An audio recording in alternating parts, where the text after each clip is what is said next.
Assalamualaikum warahmatullahi wabarakatuh. Piye kabare dulur-dulur kabeh? Muga-muga tansah sehat lan lancar rezekine.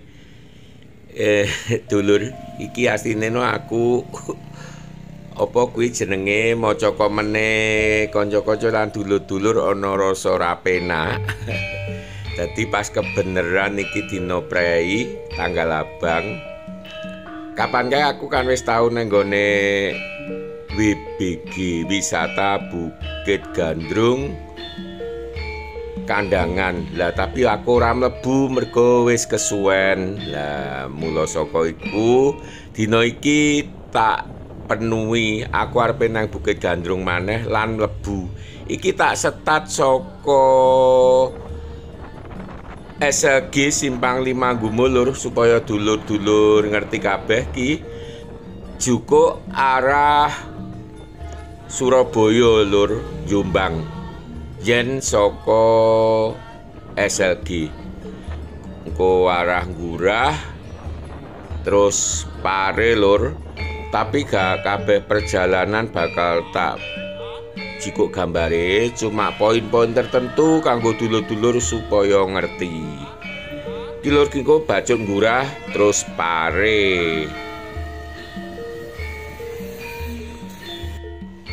Lah yen wis teko patung Garuda, Prapatan Pelem sing ana patunge Garuda kanan jalan Rumah Sakit Pelem, ki awake dhewe menggok kanan lur. Arah Malang. Ojo sampai keliru yen lurus malah kadoan, yen ngiri malah balik neh nang Pagu Pelemahan ya. Ki nganan lur. Jadi sebelah kanane awake dhewe iki Rumah Sakit Pelem utawa RSUD Pare lur. Oke. Jadi yen saka Pare jalure ki lur. Ki lurus kok sampai notok duk patung ringin Buddha, bunderan ringin Buddha menggok nganan lur.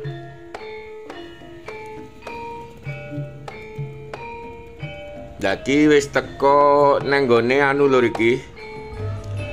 Pasar Kandangan lah dulur-dulur.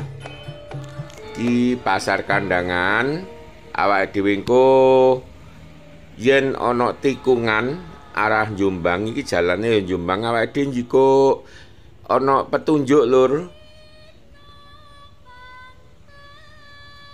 Pura Dalem Calonarang dulur-dulur ngisore Alfamaret ana tulisan utawa arah SMP Kandangan 2. Lah arah mobil putih kan lur. Oke. Iku mau arah-arahe. Lah, yen perjalananku saka Kandangan sampai WBG Wisata Bukit Gandrung ku lengkap ono video sadurunge. Engko alamate video tak sepil nek deskripsi lur sing pengen ngerti perjalanane. Ki aku wis teko parkiran, motor wis tak parkir. Saiki awake tuku karcis lur. Info karsise 15.000. Ya umume sakmono lur, kabeh ning apa sing ngarepe awake dhewe olehi. Ya Mbak Anda. Nggih, 30.000. 15.000. Kaget aku. Dadi syuting malih grogi, Pak. Alah kok yo bolak-balik wis disoting. Suwun Mas nggih. Bisa. Napa? Oh. Oke lur, saiki dhewe wis mlebu, saiki monggo dulur-dulur digatekne apa wae sing ana nang nggone papan wisata iki lur. Kesan pertama nomor 1 sing tak gatekne kuwi kebersihan. Terus iki ana musala lur. Musolane lho koyo ngono apike. Jan resik tenan lur, gak ana kertas semebar padahal aku rung nyawang tempat sampah lho. Jadi sementara kesimpulan kayak ono kesadaran masyarakat akan kebersihan wis lumayan tertanam tumrap warga Kediri lur. Dhewe karo sapa? Bareng anu rame-rame. Oh alah.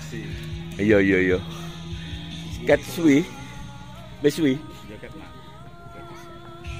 Mung penasaran diomong kancaku lho. Delok pemandangan.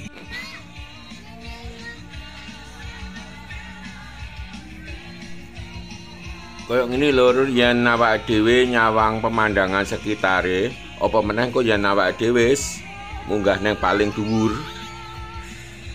Iki lho, dadi apa jenenge pembangunan sarana prasaranane iki gak kaleng-kaleng lur. Pengunjunge yo rame, memang infone ngono yen dina Setu Minggu utawa hari libur. Lah ternyata sing bunder-bunder abang kae lah kok toilet to lur engko lek arepe mulih disepil kaya apa jerone. Terus kanan jalan ki ana apa jenenge pendopo iso nggo leren-leren. Sakliyane ki ya pancen akeh gazebo lur. Sing iso nampung sekitar 4 sampai 6 wong. Jumlah gazebo belasan lur. Lah kan lur pemandangan sekitare. Kanggo dur sing dulung subscribe dulur-dulur aja lali tombol subscribe ya.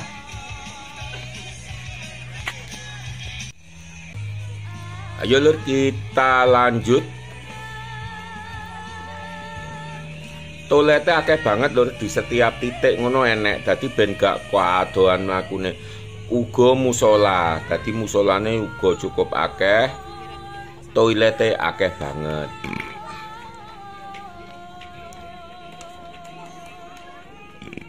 Terus akeh sarana sing lagi dalam proses pembuatan lur. Dadi durung apa ngerti fungsine nggo apa kaya kanan jalan iki. Ngarep iku lur kolam renang sing pertama, engko nek dhuwur ana meneh. Lah sebelahe ana area nggih ndelok pemandangan lur. Sudut pandang. Iki kolam renang kanggo anak-anak remaja lur. Lah engko nek dhuwur enek neh. Oke, dadi saka kene ade iso nyawang perbukitan lan pegunungan Anjasmara. Lah sing ketok gendenge abang iku gedung pertemuan kang iso disewa lur kanggo acara-acara. Oh iya, kene iki wit-witan utamane cengkeh lur, uga duren. Oke, saiki awake munggah lur. BBQ.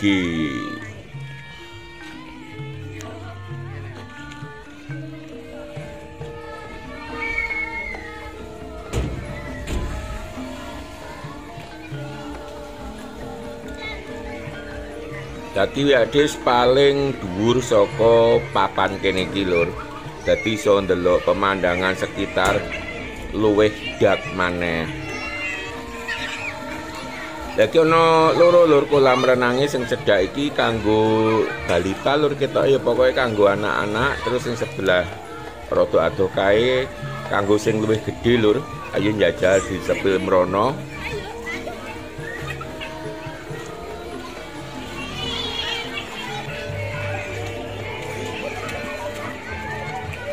Ya nek kafe langit lur.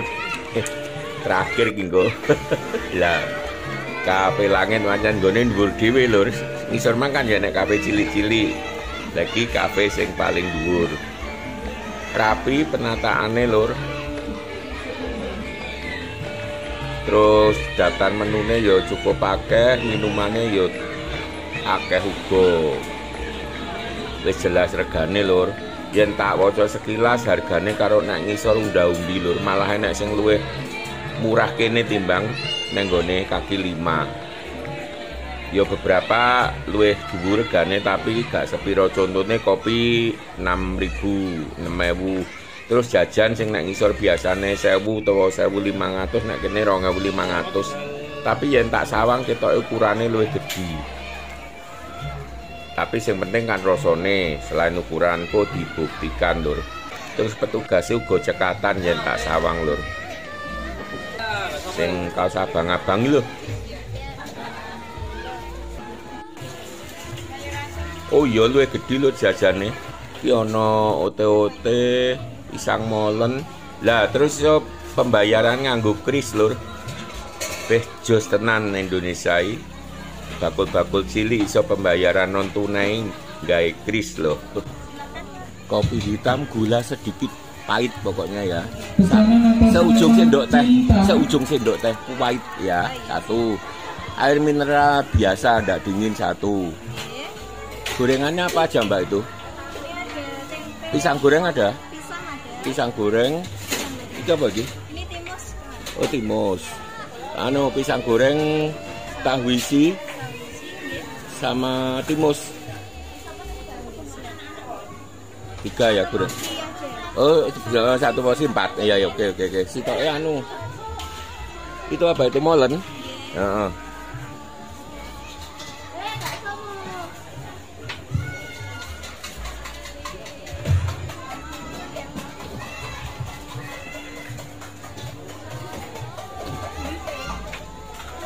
Ada tambahan lagi?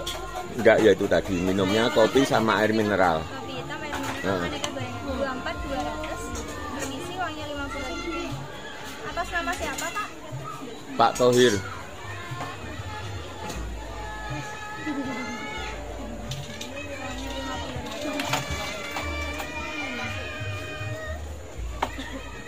Ini masuk YouTube boleh ya Mbak ya? Ya.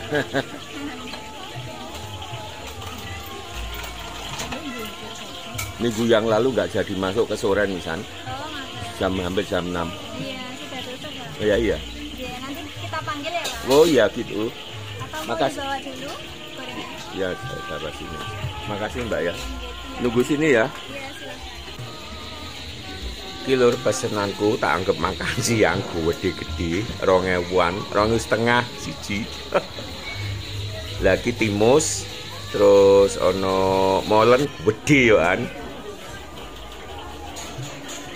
Jadi jajane 2.500 lur, 2.500.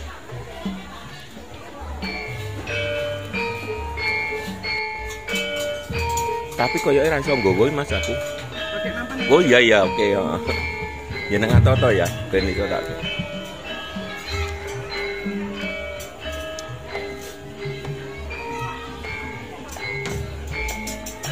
Minta sedotan nggih anu sih satu. Ya lur, saiki golek panggonan lungguh. Wis akeh lur iki karek pirang meja ngono kok sing kosong.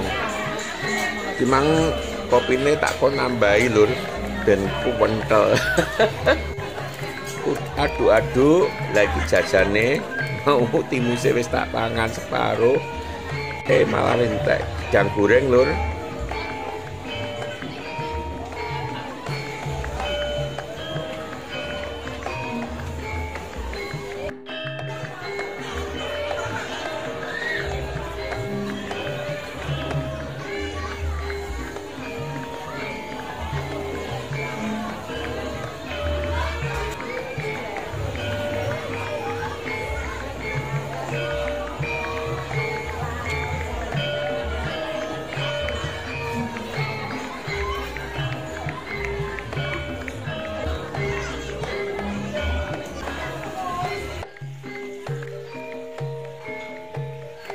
Ini toilet wanita ya, walaupun mungkin kalau sepi pria juga boleh. Yang jelas tidak kaleng-kaleng dan bersih. Ini banyak tempat yang perlu dibangun, kayaknya depan itu belum selesai. Ini pendopo yang pertama tadi saya sepil ya, dekat gerbang masuk pendopo itu. Oke lur sahabat toro sakmene dhisik tak akhiri. Wassalam.